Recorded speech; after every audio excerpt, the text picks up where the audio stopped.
மக்களவை தொகுதி வெற்றி வேட்பாளருக்கு ஹோசூரில் பட்டாசு வெடித்து அமோக வரவேற்பு. காங்கிரஸ் கட்சி சார்பில் கிருஷ்ணகிரி தொகுதியில் போட்டியிட்ட கோபிநாத் 4,92,883 ஓட்டுகள் பெற்று வெற்றி பெற்றார். இதைத் தொடர்ந்து தமிழக முதலமைச்சர் ஸ்டாலின் மற்றும் தமிழ்நாடு காங்கிரஸ் கட்சி தலைவர் செல்வ பெருந்தகை மற்றும் கூட்டணி கட்சி தலைவர்களிடமிருந்து வாழ்த்து பெற்று ஹோசூர் வந்த கோபிநாத் அவர்களுக்கு ஹோசூர் டிவிஎஸ் INTUC சார்பில் பிரம்மாண்ட மாலை அணிவிக்கப்பட்டு பேண்ட் வாத்தியங்களுடன் அமோக வரவேற்பு அளிக்கப்பட்டது. தொடர்ந்து மேற்கு மாவட்ட காங்கிரஸ் நிர்வாகிகள் சார்பில் பிரம்மாண்ட மாலையை கிரேன் மூலம் அணிவிக்கப்பட்டது மற்றும் தன் வெற்றிக்கு காரணமான சோனியா காந்தி, ராகுல் காந்தி, செல்வ பெருந்தகை, ஸ்டாலின், கூட்டணி கட்சி தலைவர்களுக்கும் கிருஷ்ணகிரி மக்களவை தொகுதி மக்களுக்கும் நன்றி தெரிவித்தார்.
தேர்வு செஞ்சதுக்கு முதலில் அகில இந்திய தலைமை மாண்புமிகு ஐயா மல்லிகார்ஜுன அவர்களுக்கும் எங்களெல்லாம் வழிநடத்திருக்கின்ற அன்னை சோனியா காந்தி அவர்களுக்கும் பாரத தேசின் எதிர்காலின் நட்சத்திரம் அன்புக்குரிய இளம் தலைவர் ராகுல் காந்தி அவர்களுக்கும் இந்தியா கூட்டணியின் தலைவர், தமிழ்நாட்டின் முதல்வர், திராவிட முன்னேற்ற கழகத்தின் தலைவர் மதிப்புக்குரிய அண்ணன் தளபதி அவர்களுக்கும் தமிழ்நாடு காங்கிரஸ் கமிட்டியோட தலைவர் மதிப்புக்குரிய மாண்புமிகு திரு செல்வம் பெருந்தகை அவர்களுக்கும் மற்றும் தோல்மை கட்சி தலைவர்களுக்கும் தோல்மை கட்சி நண்பர்களுக்கும் காங்கிரஸ் பேரியக்கை சேர்ந்த நண்பர்களுக்கும் ஓசூர் மற்றும் தளி,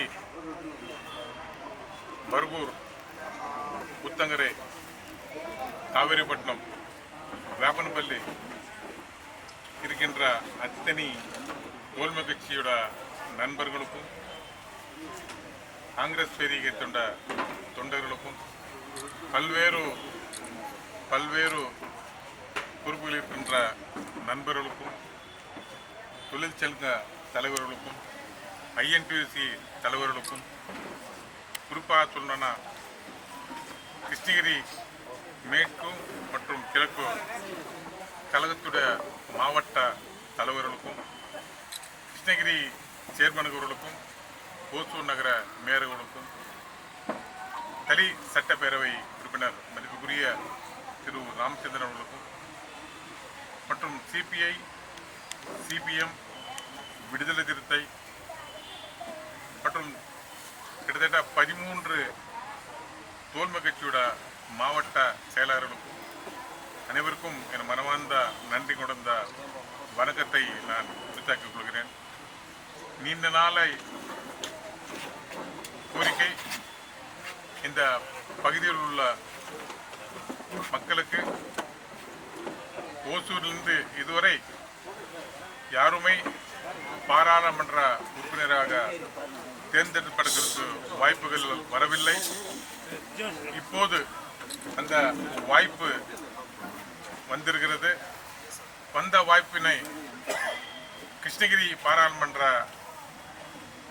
மக்கள், கிருஷ்ணகிரி பாராளுமன்றத்தோட நம்ம தோல்மை கட்சிகள், காங்கிரஸ் பேரியக்கம் அனைவரும் கொடுக்கப்பட்டுள்ள இந்த வாய்ப்பை நன்றாக மக்களுடைய எடுத்து சொல்லி கிட்டத்தட்ட 1,92,467 வாக்குகள் வித்தியாசமாக அமோக வெற்றி பெற்றிருக்கிறார்.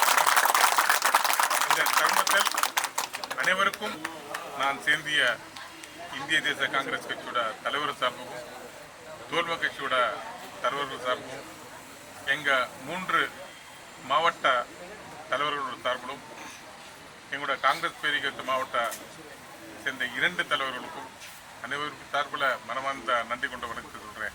நன்றி நன்றி நன்றி. இதேபோல் எங்களெல்லாம் ஒட்டுமொத்த இந்த பாராளுமன்ற தேர்தலே எங்களுக்கெல்லாம் வழி நிறுத்தி கொண்டு எங்களுக்கு நல்ல கைடன்ஸ் கொடுத்துட்டு எங்களுக்கெல்லாம் ஒரு நிமிஷம் ஒரு நாளும் மாவட்ட கழக செயலாளர்களுக்கு அறிவுரை கொடுத்து ஐடியா கொடுத்துட்டு இருந்த நம்ம மாண்புமிகு கூட்டமைச்சர் அண்ணன் சக்கரபாணி அவர்கள், அவர் மட்டும் தொடர்ந்து எங்களுக்கு ஒரு நாள் காலையிலையோ இல்லை மறுநாள் சாயங்காலமோ தொடர்ந்து எங்களுக்கு ஒரு நாளும் ஃபோன் போட்டு என்ன நடக்கிறது, எங்களுக்கு குறைபாடுகள் ஏதாச்சும் குறைகள் இருக்கிறதா, இந்த குறைபாடுகள் சொல்லுங்கள், எங்கேயாச்சும் பிரச்சனை இருக்கா தீர்க்கலாம் இப்படியெல்லாம் சொல்லி எங்களை அறிவுரை கொடுத்து எங்களுக்கு வழிநடத்தி தந்த தனிப்பட்ட முறையில் அண்ணன் சக்கரபாணி அவர்களுக்கும் நம்ம தமிழ்நாட்டின் முதல்வர் ஐயா தளபதி அவர்களுக்கும் எல்லாம் மீண்டும் முறை என் சார்பில் என் குடும்ப சார்பில் மனமார்ந்த நன்றித்துறை நான் கடமைப்பட்டிருக்கிறேன். அதேமாதிரி கிட்டத்தட்ட தேர்தல் முடிஞ்சு 40 நாட்கள் கடைஞ்ச பிறகுதான் நம்மளுக்கு தேர்தல் எண்ணப்பட்டது. அதுவரை எந்த விதமான பிரச்சனைகள் இல்லாமல் எங்களுக்கு ஒத்துழைப்பு கொடுத்த அத்தனை நண்பர்களுக்கும் மனமார்ந்த நன்றி சொல்லி, தேர்தல் நாங்கள் பார்க்கும்போது தேர்தல் கவுண்டிங் நடக்கும்போது ஒரு வாரம் ஒரு மாதிரி பேசிட்டு இருந்தாங்க. எந்த பிரச்சனையும் வெளியில் வரலாமல், எந்த பிரச்சனையும் இல்லாமல் ரொம்ப சுமூகமாக எங்களுக்கு ஒத்துழைப்பு கொடுத்த முக்கியமான பத்திரிகை நண்பர்களுக்கு மனமார்ந்த என்னோட நன்றி சொல்ல நான் கடமைப்பட்டேன். மூன்று முறை என் தொகுதி மக்களின் சார்பில் தமிழ்நாட்டின் தலைவர் திரு ஐயா செல்வ பிறகு சார்பில் மனமார்ந்த மீண்டும் முறை